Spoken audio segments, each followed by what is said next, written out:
One of the things that I want to talk to you about is the JFK files. And one of the things that you said was that if they showed you what they showed me, this was your quote, you wouldn't want people to know it either.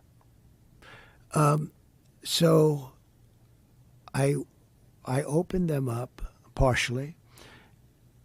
I was met with, from good people, good people. People that were well-meaning. Mike Pompeo was one of them. He's a good person. They called me. They said, "Sir, would rather have you not." And I did open them, but I was asked by some people not to open them. There's a Martin Luther King file too, by the way, that they'd like to see. I don't know if you know, but there is that. But JFK in particular. So they called me. A lot of good people called me. People that that you would find reasonable people. And they asked me not to do it. So I said, well, we'll close it for another time. But if I win, I'm going to open them up. I'm just going to open enough time. Why didn't you open it up the first time? Because though? a lot of times, what was the hesitation, though? Addresses, people that are still living. There are people that are affected. And there could be some national security reason that I don't have to necessarily know about. But some very good, talented people asked me not to do it.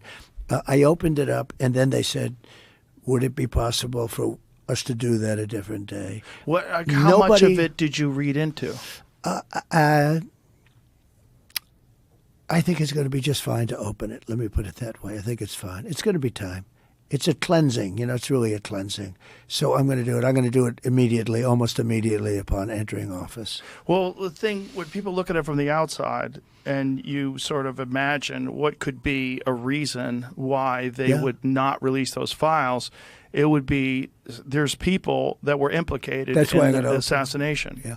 Well, when there are living people, you generally tend not to want to do it. When people are still living. Living people that formerly work for the government. For the government, and living people that were somehow involved in it, and you tend not to do that. But it's time to open them. I can't tell you whether or not they're going to find anything of interest. And I did partially open. I think I've opened 50%. But I was asked not to do it, and I thought that was a reasonable ask. But now I'm going to do it. I'm going to do it very soon. There's a lot of interest in it. One of the things that there's a lot of interest in the people coming from space, Yes. And I know you're interested in that. Oh, I'm very interested in that. How much did they tell you about that? A lot. Really? Yeah. What did they tell you? How much can you tell? So how's that work? Is it like super top secret? I can tell, Tell me. Well, based on Hunter Biden, I can say whatever the hell I want, right? But no. But I interviewed a few people. It's never been my thing, I have to be honest. I have never been a believer. I have people that Area 51 or whatever it is. Mm-hmm. I think it's the #1 tourist attraction in the whole country or something. Area 51 in Las Vegas. Do you know that, right? Sure. I know what it is. So anyway, but it's a big tourist thing. So I interviewed jet pilots that say they saw something. If you saw them, you'd love to have them as your I've had son. a couple in here. Commander David Fravor. Yeah. I had him in, who had that sighting in 2004. Very compelling with video evidence, radar evidence. Ryan Graves. I don't believe his name, but I interviewed jet pilots that were solid people. Perfect. I mean, great pilots, great everything.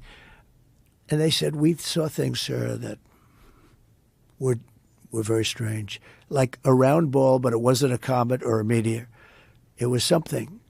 And it was going 4 times faster than an F-22, which is a very fast plane, And it was round, which is, in theory, a great shape. So when you were talking to these people, was this something that you were compelled to have conversations about? Was this your personal interest? No, a little bit. It's not a great interest for me, but it's a little interest. I get that question as much as almost any question. Do you think that we have aliens coming, flying around or whatever? What do you think?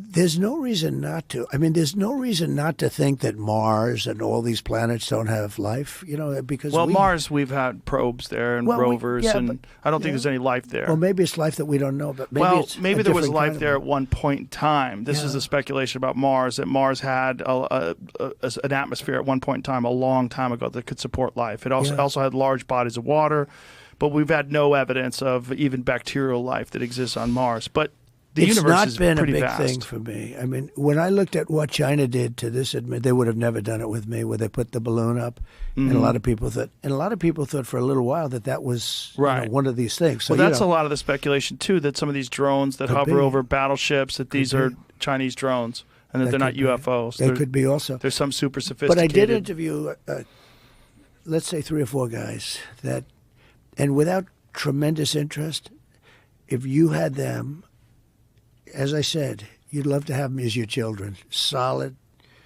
beautiful people. They said, "Sir, there's something there." There's something there. They've said it, yeah. Yeah, I've talked to quite a few of They're them. not conspiracy guys. Well, I mean, just the Commander David Fravor thing in 2004 off the coast of San Diego, they clocked that thing going from 50,000 feet above sea level to 50 in a second. Yeah. They don't know what it is. That's tough to beat. Yeah, they saw something in the water. It was hovering over that something that was making a disturbance in the water. They got video evidence of this thing. 2 different fighter jets with pilots in them saw it. There's, visual evidence, photographic evidence, video evidence, radar evidence. Whatever the hell it is, it moves in a way that would turn a human being into jello if they're inside of it. The G-force, no one would survive. Oh, so like, what is that? And we don't. It doesn't have a heat signature. They don't know what their propulsion system was. But when you fly in some of these jets, these pilots have to be in great shape. Oh yeah, I flew with the Blue Angels once. Yeah, yeah, I got to fly. I guess and it's those an are FA-18, older, and those are older machines. And they're crazy. When you fly in some of these things, oh my it's God, amazing. Yeah, but yeah, I can imagine. You got to be special.